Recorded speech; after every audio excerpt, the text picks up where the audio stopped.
Le problème grave que soulève la direction du pays par un comité secret qui est le Conseil de défense. Dorénavant, les conseils des ministres sont précédés d'un conseil de défense. Nous sommes nombreux à nous demander pourquoi une invention pareille a fini par se substituer à pratiquement tous les organes constitutionnels. Comité secret, société secrète, bref, on nous cache encore quelque chose avec... C'est vrai qu'il y en a quand même. Il est trop fort. Mélenchon est trop fort. Le Conseil de défense, ça c'est une trouvaille. Vous savez, la politique, c'est des gens qui se réunissent comme ça, ils disent qu'est-ce qu'on peut trouver ce matin? Conseil de défense. Et ça marche. Qu'est-ce que c'est le c'est la polémique de ces derniers jours. Qu'est-ce que c'est le Conseil de défense? C'est un Conseil des ministres réduit.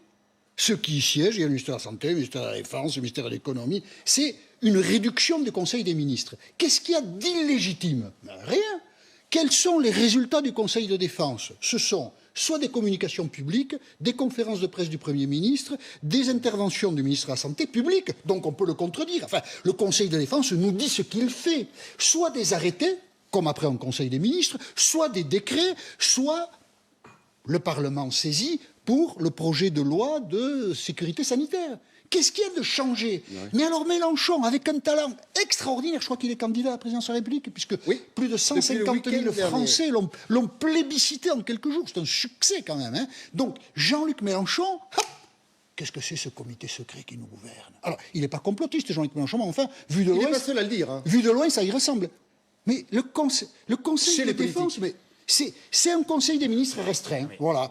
Le ministre de l'égalité entre les femmes et les hommes, il n'y siège pas. Bon, ben voilà, peut-être parce que c'est pas indispensable. De l'agriculture, voilà. Pas toujours. Parce que le Covid, il s'en fout du sexe. Et puis c'est pas une nouveauté, le Conseil de défense. Ça, c'est pas du tout une nouveauté. Enfin, il est dans sa logique populiste assez classique. Absolument. Il se saisit parfaitement de cet endroit en disant voilà, on nous cache quelque chose. Et puis de toute façon, il y a ces gens-là.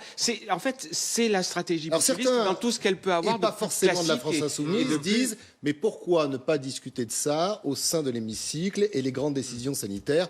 Pourquoi ne pas les partager avec les représentants du peuple? Mais elles le sont. Le projet de loi de sécurité sanitaire, il est débattu au Parlement. Le gouvernement est devant les parlementaires chaque mardi. Et il me semble que les parlementaires n'épargnent pas le gouvernement. Et ils ont bien raison de ne pas le faire. Il y a des décrets qui sont publiés, qui sont donc discutés. Enfin, honnêtement, franchement, dans ce pays, on a le chic pour s'engager dans des impasses formidables et puis d'y passer un temps infini. Alors là, on est bien parti. Hein. Alors vraiment, bravo Mélenchon. Hein.